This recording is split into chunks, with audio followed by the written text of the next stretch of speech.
24 Angler. There we go! 13 Angeltage. Never surrender. 4 Gruppen. 3 Zielfische. Yes! Eine Finalrunde an einem unbekannten Ort. Yes! Und ein Pokal.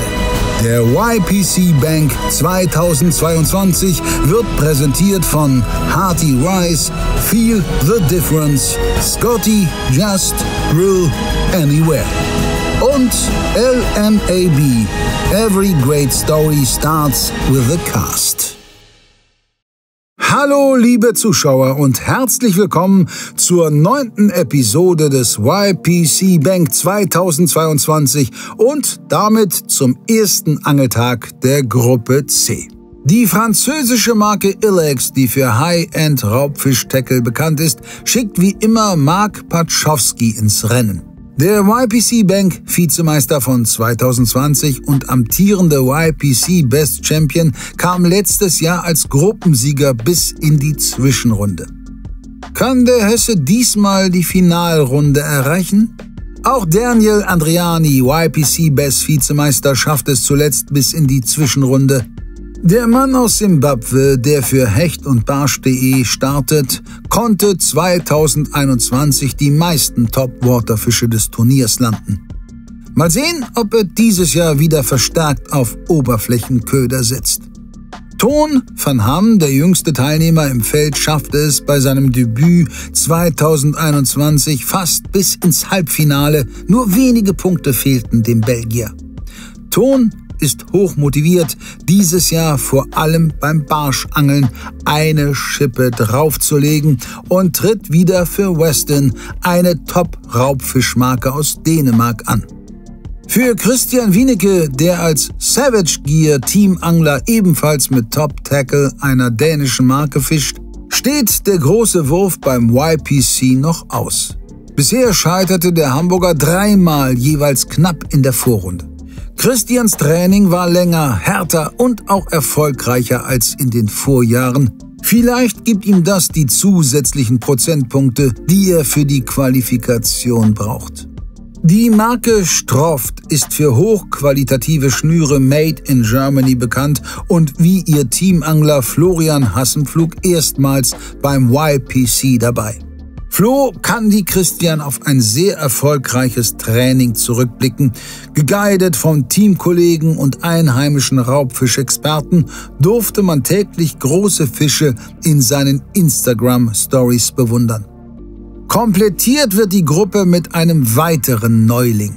Jonas Töllner startet für die europaweit beliebte Raubfischmarke Quantum. Jonas kennt sich in den Niederlanden sehr gut aus, hat ein starkes Team im Rücken und verfügt außerdem über reichlich Turniererfahrung. Wir sind gespannt, wie sein YPC-Debüt verlaufen wird. Die Gruppe C fischt im Süden der Niederlande. Im Südosten in Zone 4 beginnen Toon, Jonas und Christian. Im Südwesten in Zone 1 starten Mark, Flo und Daniel. So, wir sind jetzt auch unterwegs. YPC 2022. Die anderen sind alle jetzt losgefahren, aber wir sind noch gut in der Zeit. Solange es kein riesiger Stau oder irgendwas jetzt aufkommt, dann sind wir gut in der Zeit, haben wir genau 1 Stunde Fahrzeit. Hallo liebe Zuschauer und willkommen zum YouTube Predator Cup 2022. Gruppe C, ich bin unterwegs zum ersten Spot. Der Spot hat mir im Training 2 sehr große Zander von 70 gebracht. Wenn das passieren würde, wären das richtig fette Punkte und ein grandioser Start. Ich hoffe, ihr drückt mir die Daumen, dass das auch gelingt. Oh, finally, we arrived at the first spot. We have some walking to do and then we can start fishing. It's YPC time again. That's a good thing. If you walk like a long time to a spot, you're quite sure that not too many people are doing it. That's, I think, one of the mistakes I made last year for Zander and Perch. So I went to the ferries and all common spots. This year will be totally different. We will walk quite a long while to a spot, but then you're sure not too many shore fishermen are doing it. Ja, schönen guten Morgen. Wir sind am ersten Spot jetzt angekommen. Wir sind am Poldersystem hier. Zielfisch ist hier auf jeden Fall der Hecht. Ich fische hier den Tarpshed von uns. Das ist ein neuer Köder, der kommt jetzt auch die nächsten Wochen raus. Kombiniert mit einer Energy-Route und einer Vapor-Rolle. Eine mittelschwere Route ist das, bis 85 Gramm, ist aber perfekt für hier, 2,45 Meter lang. Ja, wie gesagt, wir probieren es jetzt gleich. Ich hoffe, im Training lief der Polder ganz gut. Ich hoffe, dass wir jetzt hier ein paar Hechte schnell fangen können. Ich stehe jetzt hier an einem Fluss und versuche mein Glück heute Morgen auf Barsch. Mein Training lief ziemlich bescheiden, von daher so einen richtigen Plan habe ich nicht. Ich fange jetzt einfach mal hier an. Allerdings musste ich feststellen, als ich hier ankomme, dass das Wasser total anders ist, als ich hier einmal kurz im Training war. Es ist jetzt ziemlich trüb, sehr weit unten. Gut, sehr weit unten ist vielleicht nicht so schlimm, aber das trübe Wasser gefällt mir überhaupt nicht zum Barschangeln. Ich wollte hier aber eh nur 15, 20 Minuten machen.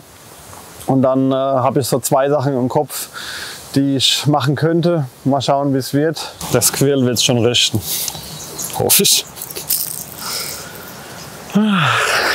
Okay. So a little trick for the shore fishermen.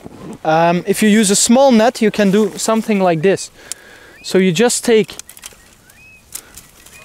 this kind of thing. I do it a lot of times. You put it in a pocket, something like this. And then you can put your net on it, like this. So it's really easy. When you have a fish, you just do this and you have your net. So it's always quick and you don't have to carry it. And it's not expensive. Let's see if the drag is okay. That's good. Plan erstmal ist, ja, quasi dieses Stretchwasser intensiv zu beangeln. Ich würde unterschiedliche Sachen probieren. Ich habe hier einen Top-Water-Köder aufgebaut und einen Good Vibes, also einen Jig-Spinner, und würde an jedem Spot erstmal Top-Water probieren und dann ein bisschen unter der Oberfläche in der Hoffnung, dass im besten Fall ein Top-Water-Biss kommt, aber auf jeden Fall, dass überhaupt was kommt. So, YPC, Attacke. So, erster Wurf. Es kann losgehen, es ist 8 Uhr. Let's go, erster Wurf. Alright guys, YPC 2022. First cast. Drück mir die Daumen and let's see if we can catch a fish.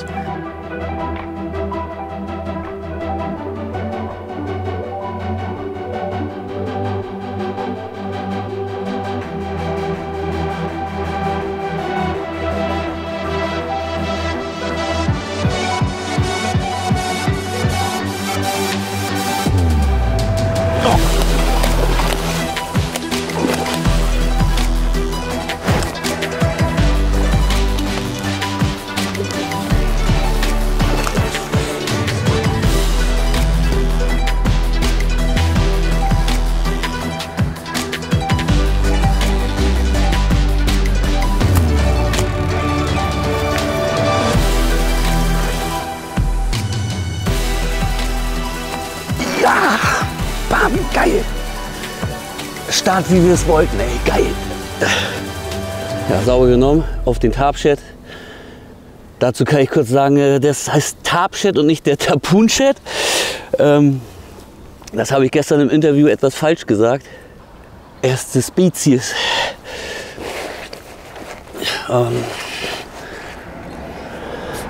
Ja, doch ein bisschen größer als erwartet. Ist die halb ran, oder? Also 86. So, ich mache das hier mit Kescher, weil die Kante doch ein bisschen übel ist.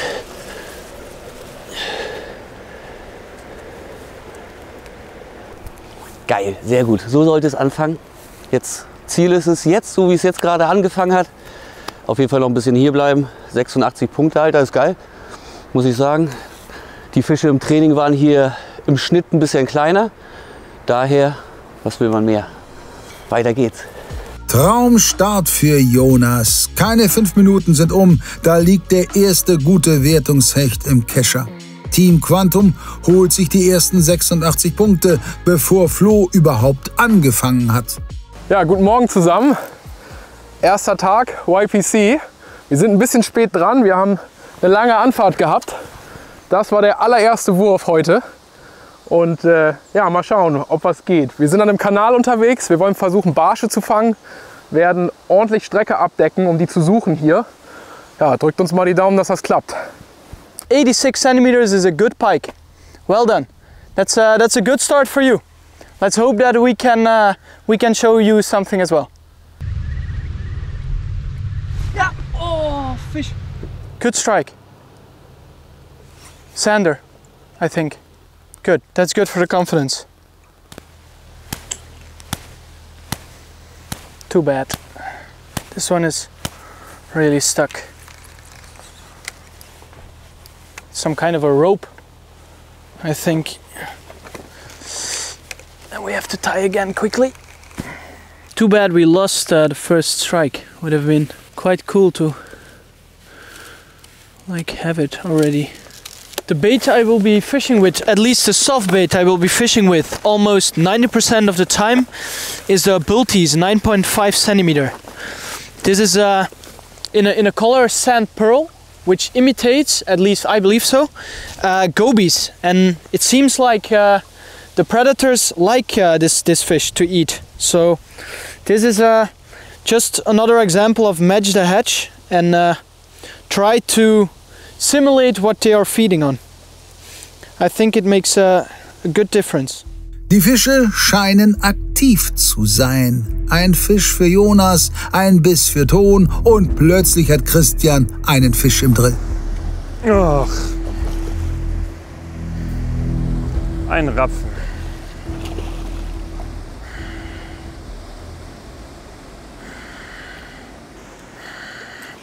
Jetzt komm her, ich habe keine Zeit, mein Kumpel. Ja.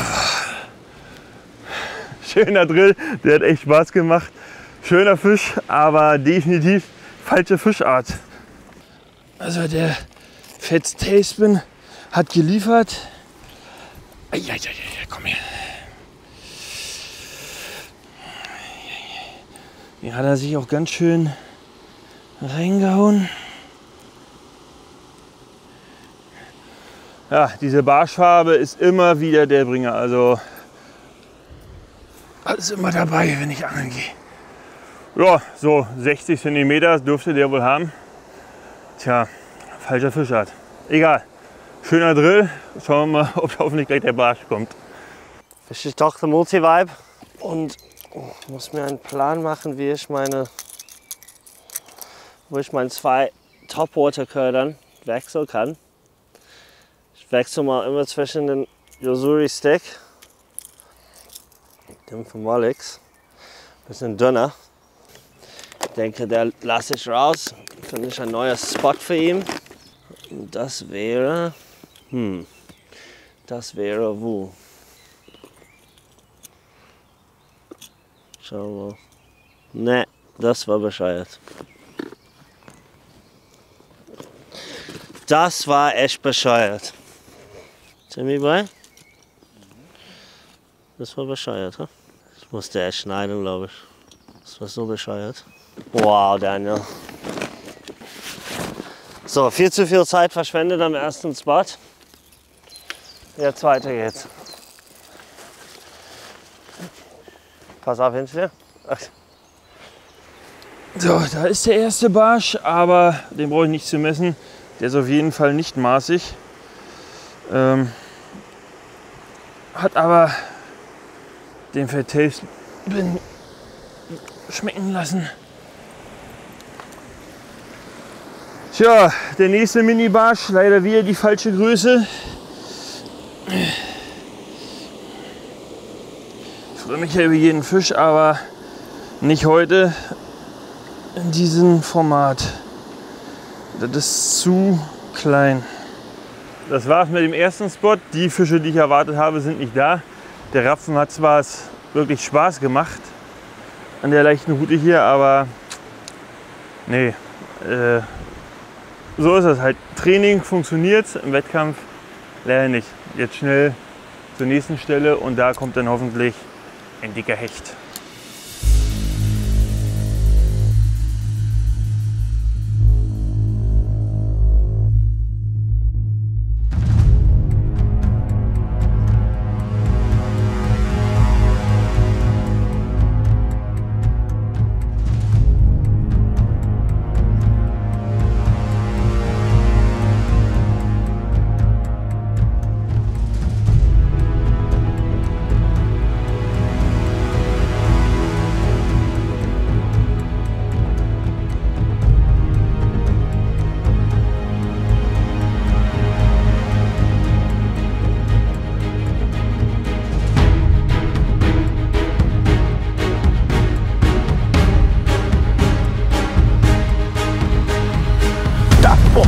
Guter Fisch. Richtig guter Fisch. Richtig großer Fisch.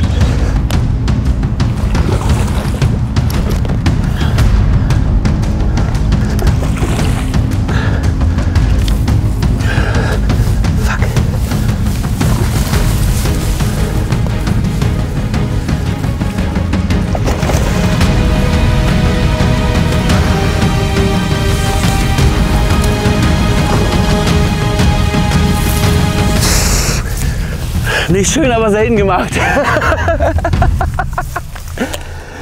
Oh, der kam so hinterher geschlagen, Alter, und hat sich das Ding da vor mir wieder direkt eingesammelt. Ne? Oh, der geht fast an Meter, glaube ich. Ey.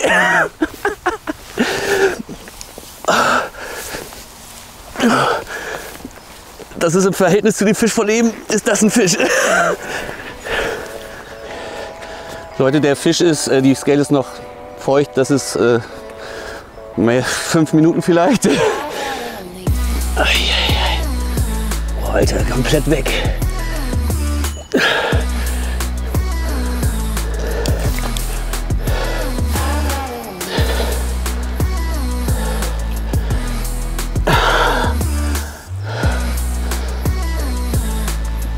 Meter 6.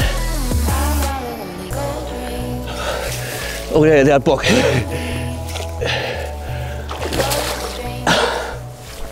Geil, Mann. Richtig, richtig gut. 2 geile Fische vor allem. Jetzt noch hier zwei rauspulen. Das wäre der Traum.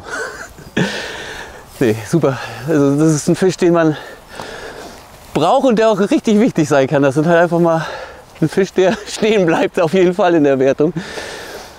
Hammer. Hammer, Hammer, Hammer. Vor allem 2 Bisse, 2 Fische, das war letztes Mal anders hier. Bonusfisch. Richtig geil. Ja.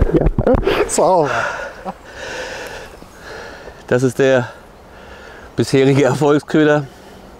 Tarbshed, also der kommt jetzt wo es ausgestrahlt wird, dann nachher, ist der auch ungefähr auf dem Markt. Sorry, dass ich ein bisschen zitter. Gehört irgendwie dazu gerade. Wirklich Wahnsinn, wie gut Jonas' Plan hier bislang aufgeht. Der 4. größte Hecht, der im YPC je vom Ufer gefangen wurde, setzt die Konkurrenz schon früh unter Druck.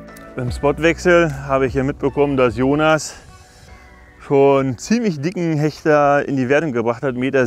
Puh, dickes Petri schon mal, aber das sind natürlich ganz böse dicke Punkte. Also da muss man erst mal rankommen. Aber da arbeite ich jetzt dran. Ja, ein paar beeindruckende Fänge schon. Ein Hecht mit 1,6 Meter von Jonas. Aber der ist ein erfahrener Angler, fischt auch viele Wettbewerbe. Da war ich mir sicher, dass der ein paar große Fische fangen wird in diesem Turnier. Pike 1,6 Meter. That's a really big fish. Holy moly. Same guy. That's hard. 86 and 1,6 Meter. That will be a tough one to beat. Congrats, man. Then I think we have to catch something to top that off. Wow, that are some really big pikes. Congrats, good job. Ja, wir probieren ja die Barsche hier am Kanal zu fangen. Die Struktur ist ziemlich monoton, deswegen werfen wir den Chatterbait relativ weit aus, lassen ihn einmal bis zum Grund sacken und fischen ihn dann langsam durch alle Wasserschichten quasi zu uns zurück und hoffen dann irgendwo auf ein paar raubende oder aktive Barsche zu treffen. Quasi um so weit zu werfen, habe ich jetzt hier eine Stroft GTP Typ S gewählt. Die S ist eine super eng geflochtene, die quasi sehr hohe Wurfweiten ermöglicht. So, jetzt beginnen die ersten Seerosen. Das ist eigentlich auch immer interessant. Da kamen im Training oft denn die Fische.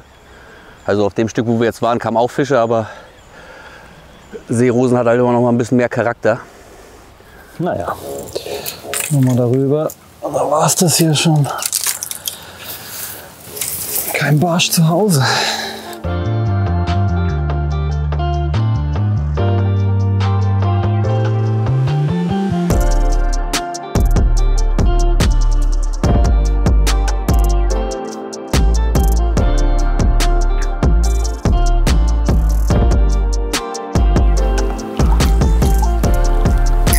Fisch.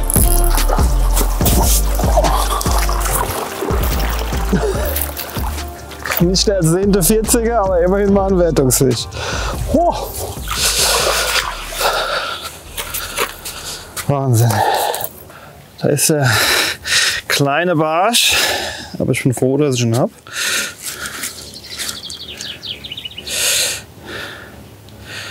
Der hat 29. Der Deraku hat es wieder gerichtet. Wie gesagt, das ist nicht die Größe, die ich hier im Training hatte, aber es ist ein Fisch. Den lassen wir jetzt schnell schwimmen. Und dann werde ich mal doch noch ein paar Minuten hier investieren. Oh, immerhin ein Fisch. Kamen schon gute Hechte. Nicht schlecht. Der Jonas. Krass. Deraku-Angeln ist eigentlich sehr, sehr simpel. Ich fische ihn fast ausschließlich am Grund. Und zum einen ist es so eine Art Jiggen, allerdings mit ein bisschen längeren Bewegungen. Und dann gehe ich mit der Rute mit, dass der schön frei zu Grund taumelt.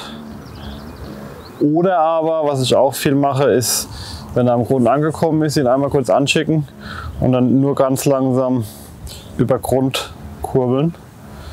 Das sind im Prinzip so die zwei Methoden, die ich am häufigsten anwende. Man kann ihn natürlich auch irgendwie frei durch die Wassersäule oder übers Kraut kurbeln und auf Rapfen einfach schnell einkurbeln.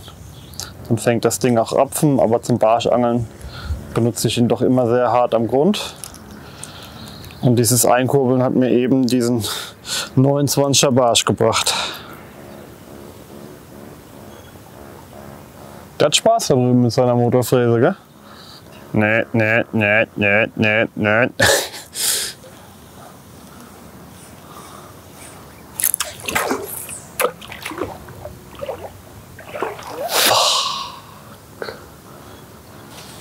Ja Leute, das war der 40er Barsch.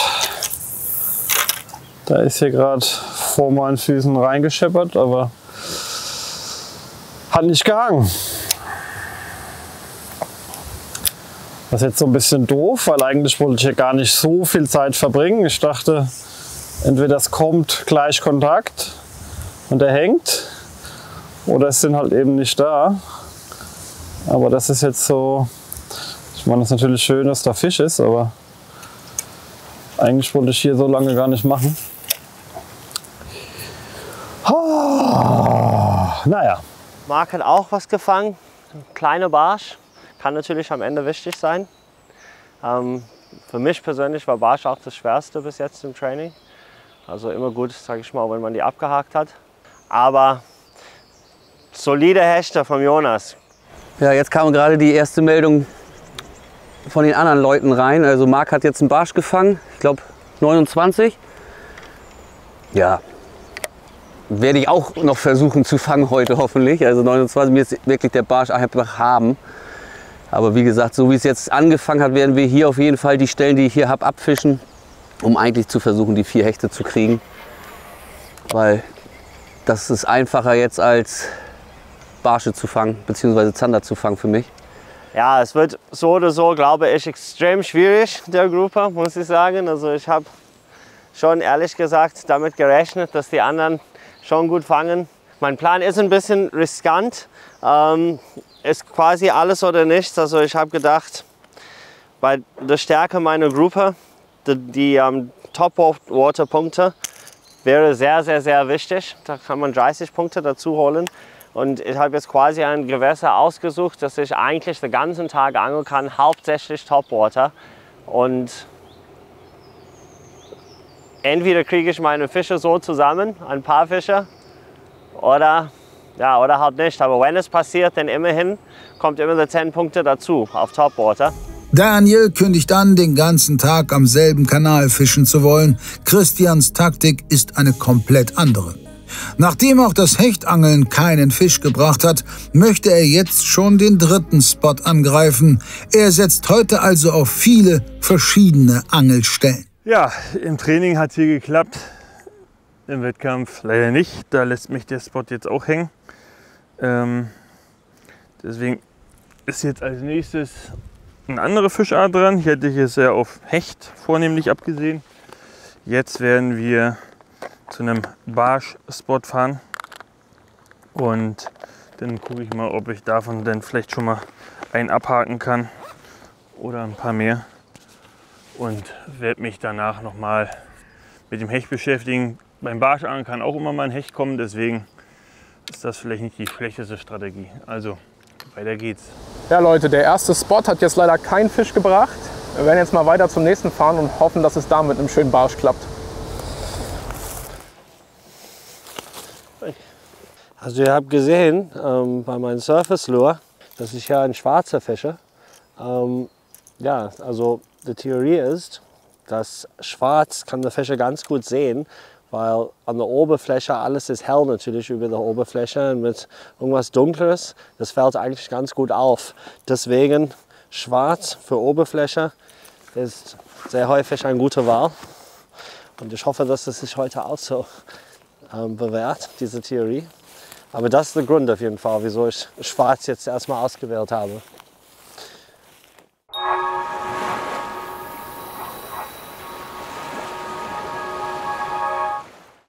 Hi Leute, ich melde mich heute mal direkt aus der Lure Drop Küche, wo traumhafte Zutaten für hungrige Raubfischmäuler miteinander kombiniert werden. Und so bin ich extrem froh, euch sagen zu können, dass der Lure Drop Oktober auch wieder extrem schmackhaft geworden ist. Wer die kostbare Kelle nicht an sich vorbeiziehen lassen möchte, findet den Link dazu unten in der Videobeschreibung. The newest Shimano Boost concept revolutionizes traditional lure design. Arma Boost delivers a unique and innovative lure joint system. The difference is clear. Arma Boost increases casting distance by roughly 40% versus comparable baits. Casting performance excels when it's windy, and a more natural, lifelike swimming action will enable anglers to target and catch more fish like never before. Arma Boost.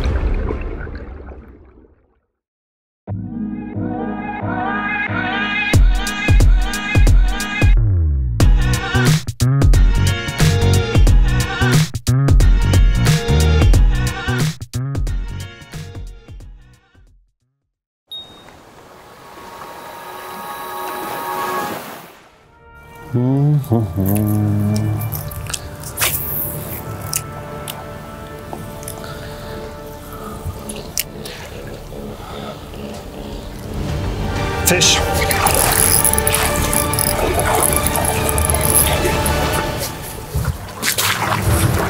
Yes!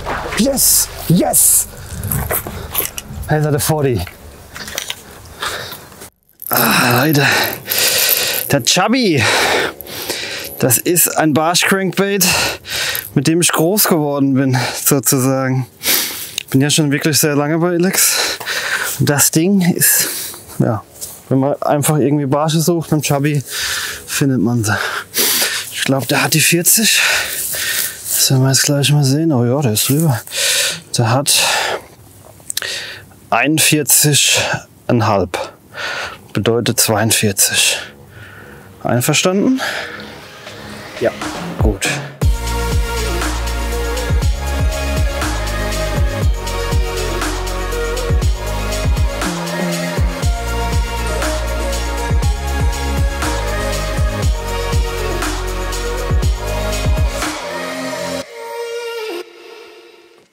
Das war der Übeltäter, der Chubby. Das ist die neue Größe, das ist MR. Es gibt 4 verschiedene Größen bzw. Tauchtiefen. Groß sind sie alle gleich, immer 38 mm, sehr klein, fliegt sehr weit, macht sehr viel Radau. Und das ist so eine mittlere Tauchtiefe, da gibt es noch flacher und noch tiefer. Und vielleicht steht ja da noch einer. Der Fisch kam genau hier zwischen Spundwand und Poller. Oh, da war der nächste Biss. Marks Doppelschlag in Punkten. 71 cm Barsch verteilt auf 2 Fische bringen 142 Punkte und Platz 2. Daniel hat die Fänge mitbekommen. Ja, nächste Meldung kommt durch. Mark, ein 42er Barsch, auch ein sehr schöner Barsch. Guter Fisch. Ja, Mark ist natürlich ein alter Hase in dem Game. Gratulation, Marc, an einen schönen Barsch. Ich angel hier weiter und hoffe immer noch auf meinen ersten Biss. Also jetzt hat Marc echt ein sehr guter Barsch, Jonas ein sehr guter Hecht. Und ich könnte vorstellen, bald kommt die Meldung, dass Ton auch was Schönes gefangen hat. Normally I would switch to the crank when we have the zander already, but I think I will do it now. 1 hour of fishing and the water is way more clear than a few days ago. So I think we should try something different and we switch to crank. There is a perch caught by Mark of 42 centimeters, which is also a big fish. So only big fish have been caught. So I think we need to catch up a bit. That's why we will start making some meters and try for perch, but also zander, because I'll take a deep running buzz bite, which is a great bait for zander and perch.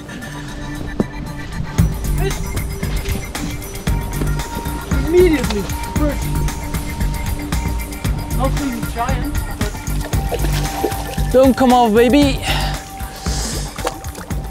There we go! First cast! First cast! I told you, a crankbait can make such a big difference. The first big perch. Come on! Such a rough start. And then I knew this bait has been producing so much fish in training, so I knew I should make a switch. Let's get it out, then we wetten the measuring board. Always, that's one big important rule. If you love fishing, please be careful with the fish and treat them well. So let's see how big he is. I think he's exactly 40, you see? Yeah. Approved? Approved. All right guys, first fish for me. I'm really happy with it. It's a perch, 40 centimeters, a quite good one. And quite funny, it was the first cast with a crankbait. I've been fishing 1 hour with a soft bait, and I knew from training that a crankbait really can make a difference. First cast, boom. So let's make a few more casts. Let's release him.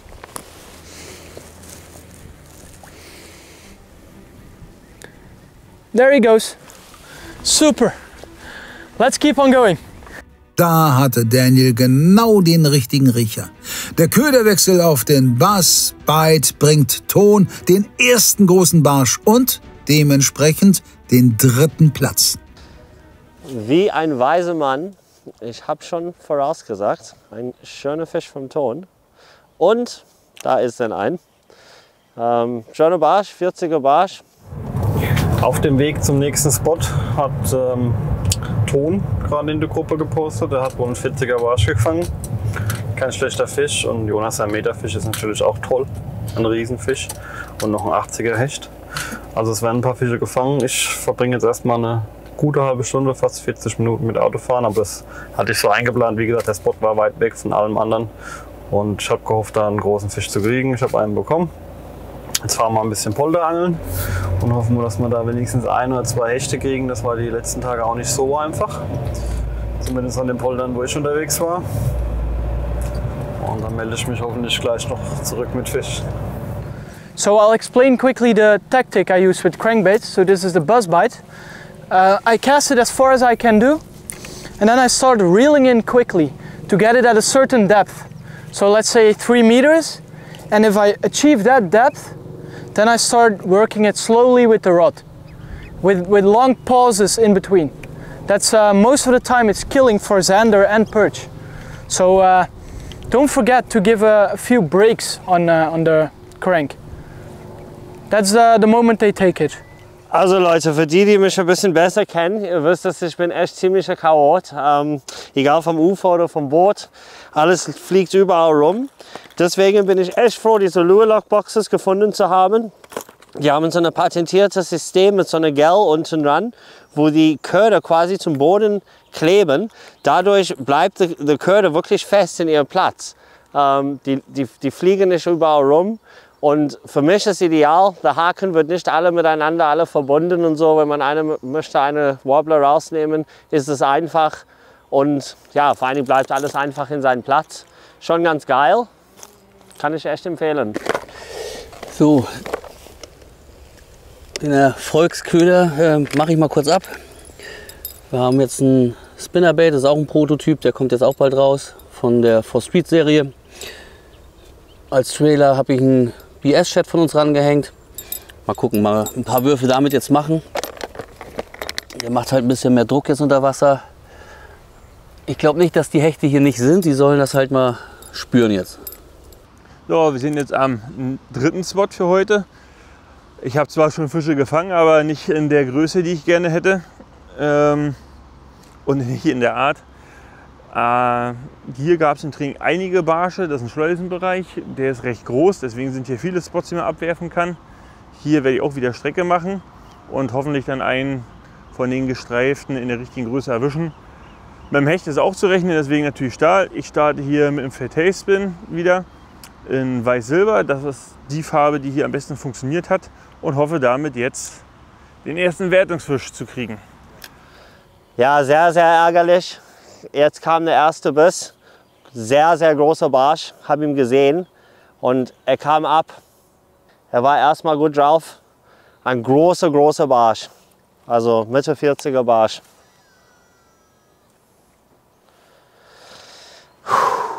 Bin jetzt auf 180 oder wie man das sagt. Bin auf jeden Fall echt ziemlich pisst. Ja Leute, ich muss ein bisschen verarbeiten erstmal vor der Verdauen, sage ich mal. Einen Fisch zu verlieren ist nie schön. Im Turnier umso nicht schöner.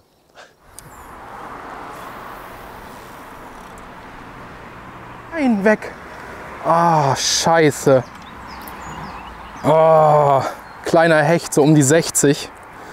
Ausgestiegen. Schade. So Leute, wir wechseln jetzt noch mal die Route und versuchen es noch mal mit 2, 3 Würfen hier auf Hecht. Hier stehen auch immer ganz gerne welche rum. Ein kleiner hat ja eben schon gebissen, ist aber nicht hängen geblieben. Jetzt mal schauen, ob wir hier vielleicht einen besseren fangen können. Beim Training konnten wir es tatsächlich schon. Mal schauen. Jetzt mal ein Spinnerbait gewählt. Relativ unauffällige Farbe. Das Wasser ist sehr klar. Und der Angeldruck ist ja auch nicht allzu niedrig. Deswegen hoffen wir, dass das mal funktioniert.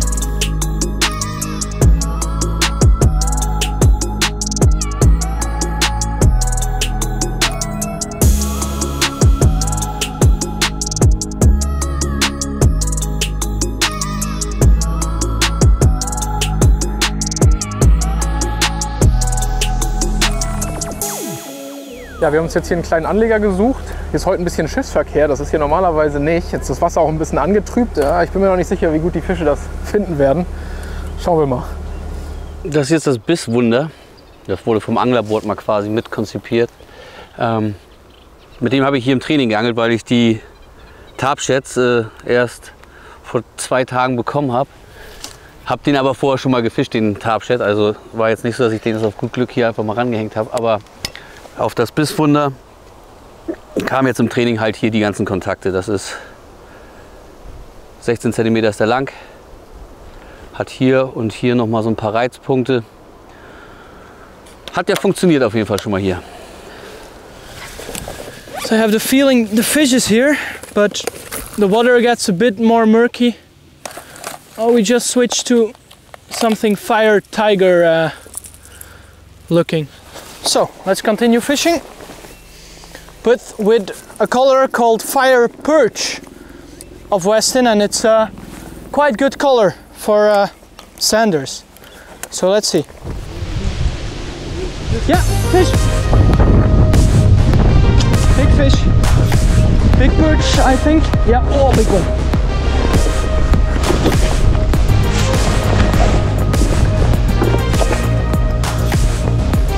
Don't, come on, buddy. Woohoo! All right, second perch for me. I think it's around the same size, maybe a little bit bigger. We wethen the measuring board and we see how long it is. I think it's around the same size, to be honest. Maybe a few centimeters bigger. Like literally 1 centimeter bigger, I think. Approved? 41? Yeah. Second perch, I changed to the color Fire Perch, and another 41, not a really big fish, but it's a start. Now we have 2 fish, and I'm a little bit more confident that we will catch more. This crankbait delivers so many big fish. Second perch for me, 41 centimeters. Let's release him. He wants to go already. Bye bye, and bring your mother. Okay, so let's go. This is good. This is good. We have a few fish now, and let's continue fishing. Come on. Auch Tons nächster Köderwechsel wird sofort mit einem großen Barsch belohnt. Er zieht damit an Mark vorbei. Jo, jetzt scheint Ton ein bisschen in Rollen zu kommen. Nochmal ein sehr schöner Barsch. So habe ich es eigentlich erwartet von ihm, ehrlich gesagt. Ja, am Ende muss ich meine Fische fangen. Es ist davon auszugehen, dass die anderen ihre Fische fangen wird. Ja, an der letzten kleinen Strecke, die wir gelaufen sind, kam da ein Biss. Jetzt haben wir mit dem Auto ein bisschen weitergefahren, zurückgelaufen und jetzt laufen wir wieder zurück Richtung Auto. Das würden wir machen letztendlich den ganzen Tag und hoffentlich kommt ein oder anderen Biss wieder. Ton scheint ja an seiner Barschstelle geblieben zu sein. Zumindest sieht es so aus. Er hat noch einen einziger Barsch nachgelegt. Barsche sind halt immer, große Barsche sind halt immer krasse Punkte. Also Barsche scheinen ein bisschen zu beißen, aber ansonsten ist es relativ ruhig geworden in der Gruppe. Es sind jetzt auch, wenn ich mich nicht verguckt habe, 3 Fänger, 3 Nichtfänger. Ich gehöre zum Glück momentan zu den Fängern.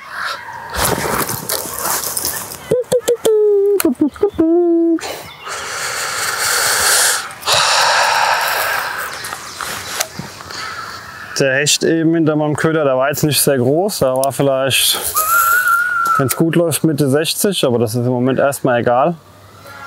Ich hatte mir hier in der Ecke auch gestern einen Fisch markiert. Den habe ich nicht gefangen, den habe ich mir nur markiert. Aber anscheinend war gestern war Sonntag, natürlich. Und vielleicht war gestern nach mir noch mal jemand hier und hat ihn dann gefangen. Er hatte Bock, er hat den Köder auch kurz attackiert, aber nicht so richtig herzhaft. Ey, das darf doch jetzt nicht wahr sein, das auch noch. Ja, da sind die Barsche eigentlich drin. Aber ich denke mir, jetzt ist Zeit weiterzugehen. Zu viel Geholz. Und wenn ich da einen Stock nach dem anderen rausziehe, das dürften die Barsche auch bemerkt haben. Ja, wir wechseln jetzt den Spot. Gut, Hecht können wir eigentlich einen Haken erstmal dran machen. Hab gehofft, noch 1 oder 2 mehr zu kriegen. Einer ist noch vor der Kante abgegangen oder ausgestiegen. Wir werden jetzt versuchen, einen Barsch zu fangen. Also der Spot ist klein. Da haben wir nur 3, 4 Brücken und hoffen da auf einen guten Barsch. Wir werden uns auch nicht so lange aufhalten. Mal schauen, wir sehen uns ja gleich denn da. Spätestens jetzt kann man sagen, das Ganze wird ein Riesenschwitz.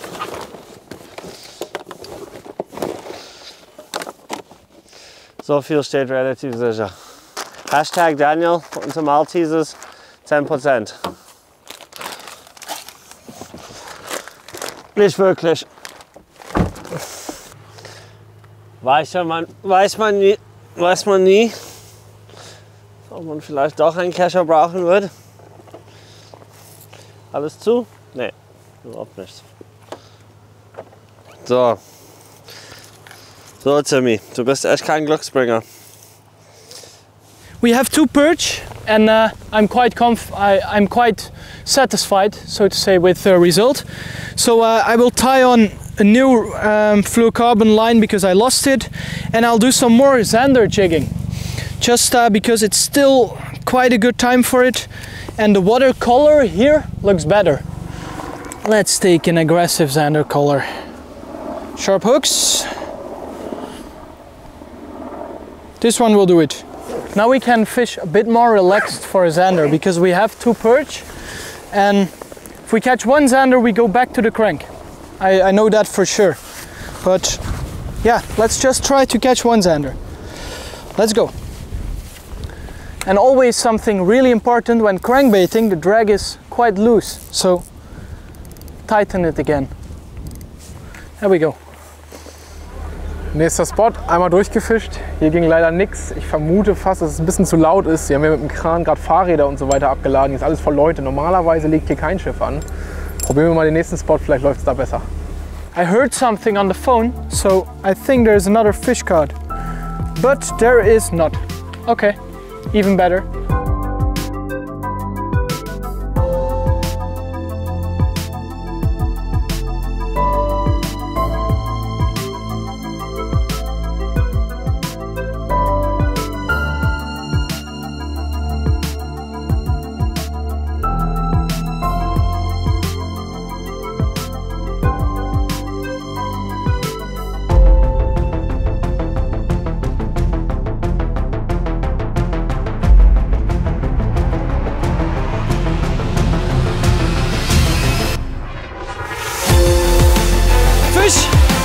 Fish on! Perch! I think... Yeah, perch! I knew it, he took like a perch. A good one again. Oh, there's one behind as well. Cool.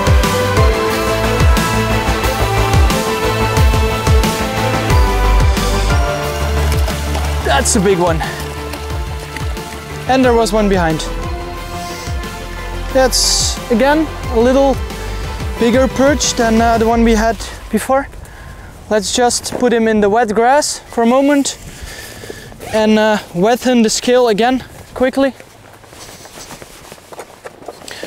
There was an even bigger one behind, I saw. Alright, so bull tees hooked really good. This is a lure that produces so much fish. Okay, let's see how long she is. Ah, actually, bigger than I thought. So she's 45. I told you. Here we go. Big perch, and I just explained it. Like sometimes they are deeper. I don't know why, but sometimes they tend to hunt deeper or stay somewhere at the drop-off, and this one just came at the drop-off. Really cool perch, 45, and it brings good points. So now we really should be fishing for zander. Let's release him. Really hard strike on the bull tees. Oh, there he goes. There was one bigger one behind. We tried to catch him. Let's go.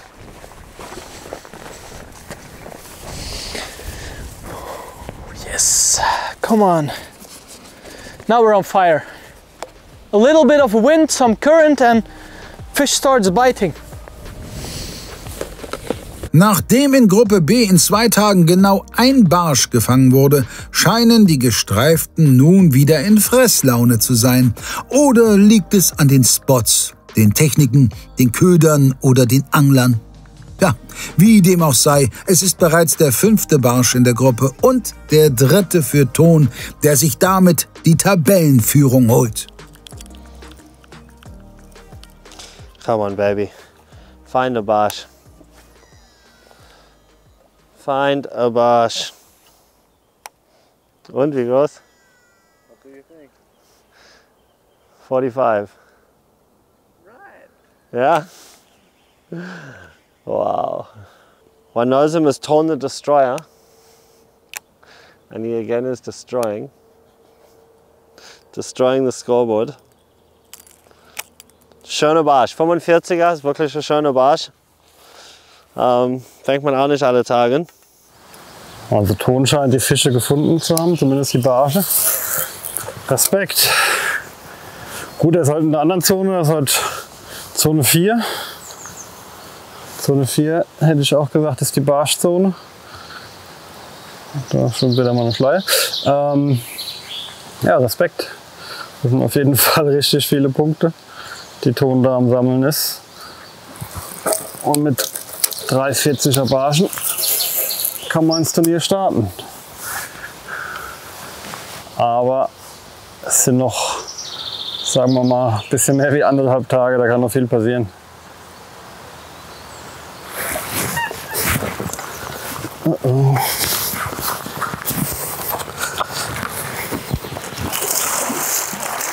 Yes, yes, yes, yes, yes.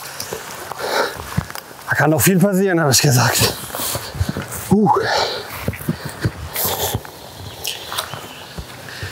Scanner did it again. Da wollen wir mal schauen, wie groß der Gute ist. Beeilen wir uns ein bisschen. So, vorne dran. Und hinten, warte. Das ist. Mal runter. 77, 76,5, 77. 77er Hecht, wieder auf meinen Scanner. Aufsicht, richtig geil, dann lassen wir jetzt schnell schwimmen. So, der darf zurück. Den Abgang. Vorne steht er noch. Yes, Fisch Nummer 3. Der Fisch, wie soll das anders sein? Kam wieder auf meinen Scanner 135. Das ist eine ganz neue Farbe, die erscheint erst im Herbst, Winter 2022. Und der hat mega aggressiv gebissen. Wir hatten gerade ein Statement gemacht zu Ton seinen Fängen. Leider hat Juli in dem Moment auf ausgedrückt, wo die Attacke kam. Kann man nichts machen, aber richtig geiler Biss. Und zum Poldern definitiv die richtige Größe. Für die Leute, die an größeren Gewässern unterwegs sind und sagen, naja, eigentlich ist mir der zum Hechtangeln ein bisschen klein, haben wir auch was. Es kommt im Herbst, Winter der Scanner 178 oder 180, ich kann es euch gar nicht genau sagen. Auf jeden Fall eine ordentliche Portion, wenn ihr die zwei vergleicht. Also für die dicken Muttis haben wir bald auch was.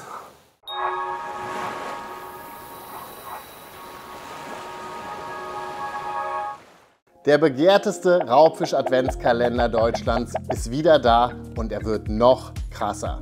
Mehr Hardbaits, ein Warenwert von über 200 € UVP, 24 weihnachtliche Überraschungen, ausschließlich exklusive für den Kalender angefertigte Produkte von 11 erstklassigen Raubfischmarken, 24 Chancen, ein goldenes Ticket zu gewinnen, Support für den YPC und das für nur 99,95 € plus Versand.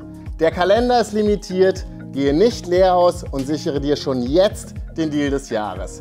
Den Link zur Vorbestellung findest du in der Videobeschreibung.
That's good. A pike of 77 for Mark. Now we still stick to our plan, try and catch a zander or a perch in between. We will see. Ton bekommt eine private Flugshow, während Flo an seinem zweiten Spot angelangt ist. Ja Leute, als nächsten Spot haben wir uns hier ein paar Brückenpfeiler gesucht. Das ist hier ziemlich flach, das ganze Gebiet, aber durch verschiedene Hochwasser hier in dem Fluss hat es an den Brückenpfeilern kleine Löcher gespült und mit ein bisschen Glück stehen da ein paar Barsche drin. Schauen wir mal. Tja, was soll ich sagen? Im Training gab es hier Barsche satt und heute außer 2 Vielbissen nicht ein. Also da versteht einer die Welt. Das war nicht der Spot, wo ich dachte, ja, Barsch auf jeden Fall. Nee, im Wettkampf sind die Regeln immer anders wie beim normalen Angeln und das zeigt sich heute einmal mehr. Da bleibt mir jetzt nur kämpfen, kämpfen, kämpfen, die Spots abangeln, die ich habe und hoffen, dass dann da endlich der Wertungsfisch kommt, den ich brauche. Ja, nichtsdestotrotz bitter, vor allem wenn man dann aus der Gruppe halt mitbekommt, okay, die anderen fangen. Tja, schauen wir mal, was der Tag noch bringt. Jetzt heißt es weiter Gas geben. Jetzt muss wir wieder das Spot wechseln, also wieder weiterfahren. Der Stretch hat wieder nichts gebracht, wir sind jetzt wieder am Auto. Ja, ich bin natürlich ein bisschen frustriert. Ich habe immer noch im Hinterkopf diese schöne Barsch, die raufgebissen hat. Die kann ich schwer vergessen, leider. Obwohl ich das eigentlich tun muss. Und ansonsten habe ich eigentlich gar keine weitere Aktion oder Bisse oder sonst was gesehen. Es ist schon relativ frustrierend. Spot ist gut. Es gibt viele Fische hier. Weiß natürlich nicht so richtig, was ich machen soll. Natürlich habe ich andere Spots, wo ich hinfahren könnte, theoretisch. Habe einen schönen Polder, wo ich hingehen könnte, auf Hecht als Beispiel. Oder sogar ein paar Zanderstellen am Fluss. Aber, aua. Aber ja, es ist echt ein bisschen schwierig jetzt zu wissen, was man machen soll. Eigentlich mein Bauchgefühl sagt mir, hier bleiben. Und irgendwann kommt dann die richtige Bissphase. Und ja, kann man dann ein bisschen abräumen, auch auf Topwater. Nein! Fuck! Fuck! Gut, auf deiner Seite, irgendwas ist da. Oh Mann! Auch 100%ig Barsch, also.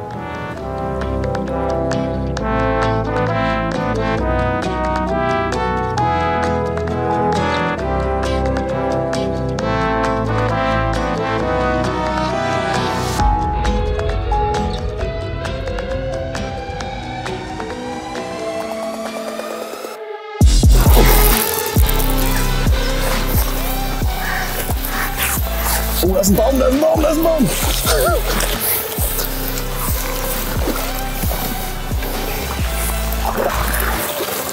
Im Netz, ins Netz gesprungen. Yes!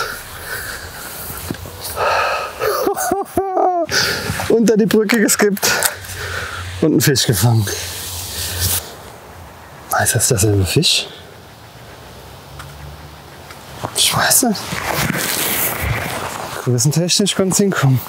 So, der nächste Fisch auf dem Board. Ne, der ist ein bisschen kleiner, ist nicht der Fisch. Der hat, gehen wir mal hier runter, da sieht man es besser. Moment, ja, 73. Das ging jetzt doch relativ schnell mit den zwei Fischen. Das war so dieselbe, ja, derselbe Pool hier sozusagen. Yes. Mein zweiter Hecht kam auf den Danke von Ilex. Wer die letzte Ausgabe des YPC Boats geschaut hatte, was jetzt schon wieder ein bisschen her ist, wenn ihr das schaut, hat gesehen, da fängt sogar Zander in den Großgewässern. Gail hat damit auch schon Barsch gefangen. Der ist super einfach zu führen. Er läuft super flach. Das heißt, wenn ihr Kraut bis kurz unter der Oberfläche habt, könnt ihr den auch noch darüber führen. Hier ist jetzt nicht so viel Kraut, deswegen habe ich so ein kleines John Ray dazu gehängt, um ihn ein bisschen auf Tiefe zu bringen. Und der Köder lässt sich auch super skippen. Das heißt, so über die Wasseroberfläche flitschen lassen, wenn man irgendwo unterm Baum möchte. Oder wie hier in dem Fall mit dem Hecht unter die Brücke. Ich habe hier einmal unter die Brücke geskippt. Und da kam er dann, hat sich das Ding weggeballert. Geil. 4 Fische. Auch beim Marc läuft's richtig. Nach 2 Barschen nun also 2 Ü70er Hechte. Der Ilex-Mann setzt sich an die Spitze der Gruppe. Jonas will nach seinen 2 großen Hechten nun an einem neuen Gewässer die zweite Fischart nachlegen. Wir sind jetzt an der Maas. Wir wollen hier ein bisschen versuchen, einen Barsch zu kriegen.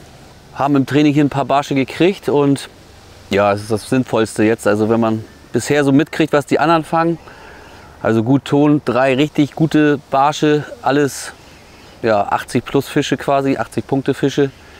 Marc hat jetzt mittlerweile 4 Fische, auch das richtig stark. Also dafür, dass er da gestern so rumgejault hat, nicht schlecht.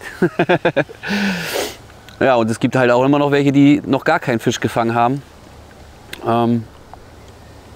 Deswegen probieren erstmal die 3 Arten irgendwie voll zu machen und dann kann man immer noch mal gucken, ob irgendwie hier oder da ein Bonusfisch kommt. Also ich würde mich jetzt über einen 22er Barsch schon freuen, auf jeden Fall. Und die hatten wir hier auch. Also man muss ein bisschen ausfischen, ein bisschen warten. Die ziehen hier ein bisschen rum und deswegen also klar, beim ersten Wurf kommt gerne auch ein Fisch, aber der kam leider nicht. Was hier letzte Woche noch super funktioniert hat, funktioniert heute leider nicht. Na gut, fahren wir noch mal weiter woanders hin. Das wäre schön gewesen, wenn ich hier noch einen 5. Hecht krieg, einen 5. Fisch kriege, also einen 3. Hecht. Dann fehlt mir im Prinzip nur noch der Zander, wenn ich auch der kleine Barschen, so der muss eigentlich noch rausfliegen. Aber dann hätte ich ein bisschen Zander angeln gehen können. Weil Zander war und ist so mein Problemfisch. Es war schwierig, überhaupt welche zu fangen. Wenn dann ganz, ganz früh morgens, sprich Sonnenaufgang oder dann abends in der Dämmerung, was natürlich überhaupt nicht die Turnierzeiten sind. Und irgendwie haben die Zander im Moment so absolut keinen Bock. Ich will den Zander morgen nicht hinterher rennen. Kann sein, dass ich gleich nochmal Zander angeln gehe, aber ich überlege mir das jetzt gleich mal. Mein System ist hier zu Ende. Dann gehe ich Richtung Auto und dann mache ich mir den nächsten Plan. So, wir sind jetzt wieder am nächsten Spot. Wenn es an der einen Stelle nicht läuft, dann muss man halt den Bereich wechseln. Hier war im Training eigentlich ganz gut, wie an den anderen Spots auch. Aber hier haben wir einen schönen Barsch gefangen. In dem hinteren Bereich habe ich Hechte gefangen. So, und jetzt hoffe ich, dass ich das wiederholen kann, um mich endlich zu entschneidern. So, das Coole an diesem Spot hier, da ist die Spundwand und da sind in der Spundwand ja, unterirdisch Tore, Löcher, kann man nennen, wie man möchte. Dadurch entsteht eine Strömung und Wasser drückt hier in diesen Bereich rein. Und ja, Hechte, Barsche müssen sich eigentlich nur hier hinstellen und darauf warten, dass irgendein Fischchen vom Fluss hier rein will mit der Strömung. Und wieder im Training war genau an diesen Stellen Fisch.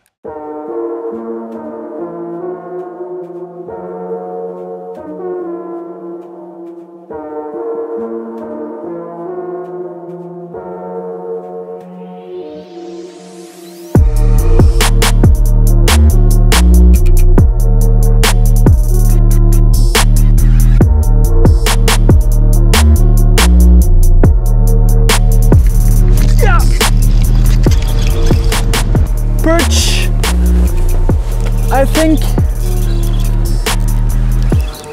Actually, yeah, perch. Oh, Zander. Good Zander.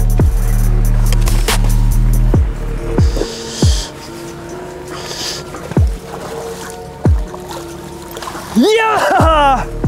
Come on! Woohoo! Oh, we have him. Yes, a 60.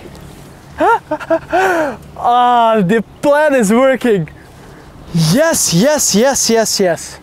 We can go back to crankbait fishing. Crazy. Ah, now we're in the game. Okay. So it paid off to keep on grinding for Zander. And this is I think it's 62 or something. Looks like a good Zander. There we go. Lures out. First Zander. A really good one for the river on a bull tease, 9.5 centimeter. In the goby imitation, as I told you before, it's a killing bait for the river. And we will measure it, and this will bring good points for us. At first I thought it was a perch, but we have our beloved Zander. So we release it. As you know by Zander, if you release them and you put them in a bit aggressive, they swim away immediately. Look, there they go. So that's a little tip. Just put them in quite aggressive and then they go off immediately because they get scared.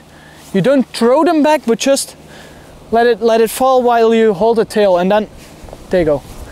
All right, so one more fish and my mission for today is already achieved. Let's go. Tons Plan geht voll auf. Er bekommt an einem einzigen Spot nach 3 Barschen nun auch den zweiten Zielfisch, den Zander. Flo befischt derweil schon seine 3. Stelle. Diesmal geht es auf Hecht. Die Fänge der Kollegen behält er trotz der vielen Stellenwechsel stetig im Blick. So, ich habe gerade erfahren, dass Ton einen Zander gefangen hat. Das freut mich natürlich. Der ist an seinem Hausgewässer unterwegs, glaube ich. Und da kennt er sich sehr, sehr gut aus. Mega, freut mich für ihn. Next Spot. Weiter geht's. Hier war leider nichts zu holen. Der Patschowski! Ja. Das erklärt auch, warum hier keine Fische sind. Der hat die alle schon weggefangen. Ha. Sachen gibt's. So, jetzt haben wir den Florian hier getroffen von Stroft. Der will hier wohl auch sein Glück versuchen. Ich hau hier wieder ab, mir ist es zu trübe. Habt ihr hier schon gefischt? Hier auch? Ja! Ja, einmal rum halt! So, den habe ich jetzt schön verarscht. Ich habe gesagt, ich hätte hier einmal rumgefischt. Das kann gut ausgehen, kann schlecht ausgehen. Vielleicht fährt er woanders hin, fängt einen großen Fisch oder fängt den großen Fisch hier nicht. Ah, das erklärt einiges. Hat der hier seine Hechte gefangen auch. Ja, na gut Leute, dann fahren wir jetzt Zanderhallen angeln. So. So, also Florian hat mir auf jeden Fall geglaubt, dass ich hier alles abgeangelt habe, weil den habe ich sozusagen damit weggeschickt. Er hat mich gefragt, ob ich hier alles abgeangelt habe. Ich so, ja, bin einmal rum. Aber habe ich hier nur 5 Würfe gemacht. Mir war das alles viel zu trüb und ja, hat mir nicht gefallen. Er fährt jetzt woanders hin. Das kann jetzt gut sein. Das bedeutet, er hat hier den großen Fisch nicht gefangen, den er vielleicht gefangen hätte. Weil hier gibt es richtig große Fische, das weiß ich. Ich habe hier schon einige gefangen. Oder er fährt jetzt halt woanders hin und fängt dafür dann einen großen Fisch da. Das war psychologisch auf jeden Fall die richtige Entscheidung. Moralisch muss jeder für sich selbst entscheiden. Und die Moral von der Geschichte: Trau dem Mark Paczowski nicht. Oh, oh, ob das Karma da nicht noch zurückschlägt, das erfahren wir heute nicht mehr, denn das war's mit der ersten Folge in Gruppe C. Die Tabelle zeigt momentan eine klare Zweiklassengesellschaft. Ton liegt mit 3 Barschen und einem Zander vorne, dann folgt Marc mit 2 Barschen und 2 Hechten. Jonas ist nach seinem Blitzstart auf Platz 3 zurückgefallen, doch seine Ausgangslage ist mit diesen großen Hechten natürlich nach wie vor sehr gut. Daniel, der an einem einzigen Kanal Strecke macht, hat bislang keinen Fisch. Das geht Christian und Flo mit einer völlig anderen Strategie, nämlich viele verschiedene Spots zu befischen, allerdings genauso. Ihr wisst alle aus eigener Erfahrung, die Varianten, ohne Fisch nach Hause zu gehen, sind absolut unbegrenzt. Doch noch ist nicht aller Tage Abend und der Lure Drop noch nicht gelutscht. Wir freuen uns über Likes, Kommentare, neue Abos und hoffen, dass ihr am kommenden Sonntag wieder einschaltet. Ciao.